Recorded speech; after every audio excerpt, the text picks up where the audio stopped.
Bonjour et bienvenue pour un nouveau tutoriel de SonicPy. Aujourd'hui on va voir une nouvelle instruction, et cette instruction c'est sample. Sample va nous permettre de lire un échantillon sonore, et SonicPy vient avec toute une bibliothèque très fournie d'échantillons. Alors je tape sample, espace, et il me propose d'aller chercher dans la liste des échantillons. Alors je vais en prendre un au hasard, je vais prendre un son ambi quelque chose, ambi. Allez. On va mettre en route avec Alt R ou en cliquant sur Run. Très bien. Alors on va regarder un petit peu d'autres sons, il y en a tout plein. Alors je ne vais pas vous faire la liste en détail de tous les échantillons, je vous invite bien sûr à explorer. Je peux vous dire qu'ils sont classés par catégorie, grâce à leur préfixe. Donc ambi c'est tous les sons d'ambiance, comme on vient de voir à l'instant. On a des sons de basse, on a des sons de grosse caisse, je vais en mettre un par exemple. Voilà. Nous avons également tout ce qui est son de batterie, donc toutes les parties d'une batterie. Nous avons des sons plutôt électriques, nous avons des boucles complètes, qui sont très intéressantes, mais je reviendrai dessus un peu plus tard. Nous avons des sons un peu étranges, des sons de percussion, nous avons des sons de caisse claire, nous avons des sons de tabla, nous avons même des sons de vinyle. Alors, pour mettre ça en pratique, bien rien de plus efficace qu'une live loop. Donc comme toujours, je lui donne un nom. Je vais appeler échantillon.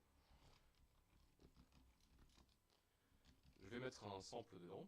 Donc je vais mettre par exemple une grosse caisse. Et je vais mettre une caisse claire derrière.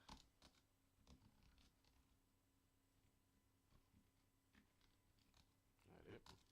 Et on va mettre ça en route. Alors ça va être très minimaliste, très simple. Voilà, on rentre une petite batterie. Très simple, très binaire. Alors d'ailleurs je vais le remettre en route et je vais changer les échantillons pendant que ça joue.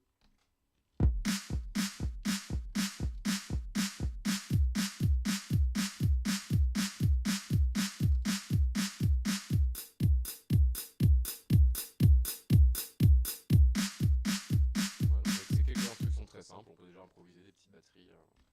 Voilà. Alors sample vient avec des arguments qui sont très intéressants. À savoir, un des arguments principaux, c'est la fonction rate. Alors je rajoute une virgule derrière l'échantillon sonore, je mets rate, et je vais donner une valeur chiffrée derrière. Si je mets rate 1, il va le jouer à la vitesse normale. Ah, j'ai fait une erreur apparemment, j'ai oublié de mettre un slip.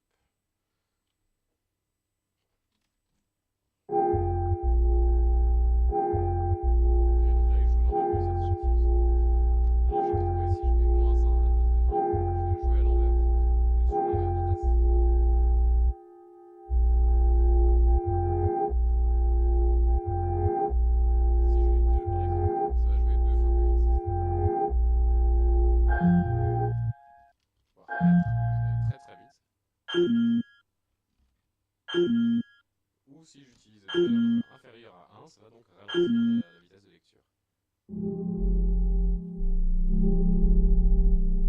Pouvoir la ralentir extrêmement, donc un quart de la vitesse.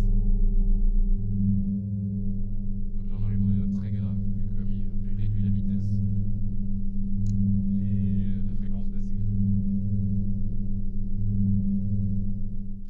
Alors on a vu dans un tutoriel précédent la fonction choose. Et on va l'utiliser maintenant pour lire un échantillon, une fois à l'endroit et une fois à l'envers. Alors comme il y a choose, à chaque fois il va choisir au hasard entre 1 et -1.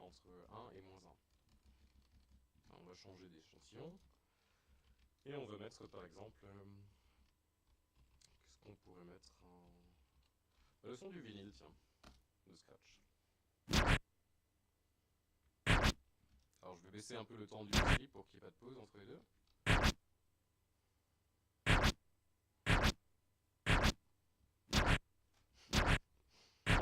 Alors je vais changer le son, comme ça on peut le faire en direct sans arrêter.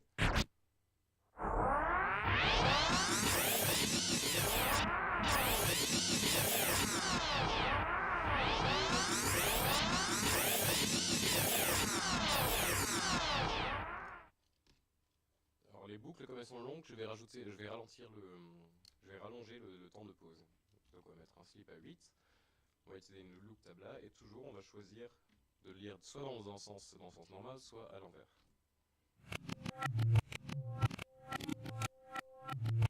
Donc là il le lit à l'envers. Donc on le voit dans la trace d'ailleurs, il indique qu'il est à -1. Là il passe à 1. Donc il lit dans le bon sens. Pareil, sans couper, je vais mettre un autre échantillon. Par exemple, Garzul.